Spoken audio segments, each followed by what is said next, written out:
I'm begging. Welcome back to my channel. This Capcut मा हजुरलाई स्वागत छ। भिडियोको रिभ्यु चाहिँ अलरेडी हेर्नुभयो होला। यस्तो खालको भिडियो धेरै ट्रेन्ड रहेको छ अहिले नेपालमा। सो हजुरले पनि यस्तो खालको भिडियो सजिलैसँग बनाउन सक्नुहुन्छ। यस्तो खालको भिडियो बनाउनको लागि हजुरलाई लिंक डिस्क्रिप्सनमा राखिदिनेछु। कृपया यो भिडियो कम्प्लिट हेरेर हजुरले ट्युटोरियल बुझेर बनाउन सक्नुहुन्छ। सो गुगलमा जानु होला। हजुरलाई लिंक डिस्क्रिप्सनमा चाहिँ हजुरलाई URL दिन्छु। सो हजुरले त्यो URL डाउनलोड पहिला कपी गर्नु होला। सो गरिसकेपछि यसरी पेस्ट गर्नु होला। पेस्ट गरेपछि यसरी ब्याक गर्नु होला र यो सर्चमा यसरी क्लिक गर्नु होला।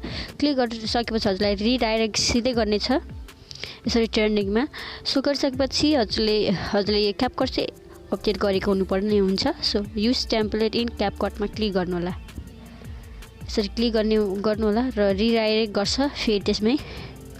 सो यहाँनिर लोडिङ हुँदैछ। हजुरले इन्टरनेट चाहिँ अन गरेको हुनुपर्छ। इन्टरनेट चाहिँ राम्रो छ भने सजिलैसँग छिटै हुन्छ। सो यहाँ देख्न सक्नुहुन्छ हजुरले चाहिँ स्किप नगरिकन हेर्नु होला। फेरि बुझ्नु हुँदैन। गरिसकेपछि यहाँ देख्न सक्नुहुन्छ युज टेम्प्लेटमा यसरी क्लिक गर्नु होला। क्लिक गरिसकेपछि अब हामीले चाहिँ फोटो जम्मी 9वटा टोटल सिलेक्ट गर्नुपर्ने हुन्छ। आफ्नो सिलेक्ट गर्न सक्नुहुन्छ। मैले यहाँ सिलेक्ट गर्नेछु पल्साको। अन्य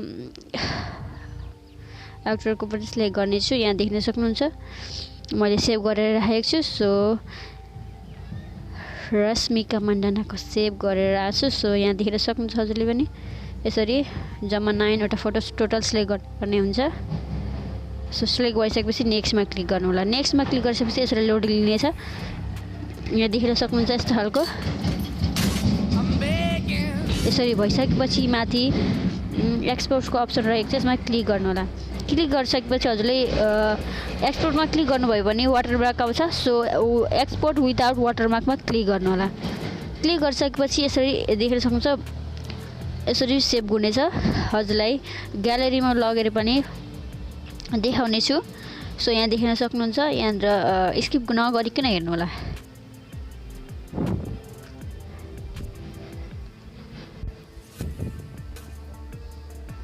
सो मेरो च्यानलमा नयाँ हुन्छ भने मेरो च्यानल सब्सक्राइब पनि गर्न नभुल्नु होला।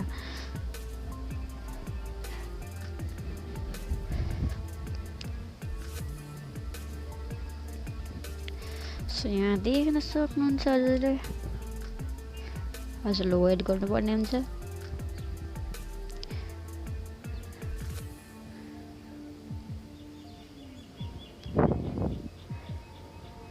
सो गरिसकेपछि डनमा क्लिक गर्नु होला। डनमा क्लिक गरिसकेपछि हजुरलाई सिधै टिकटकमा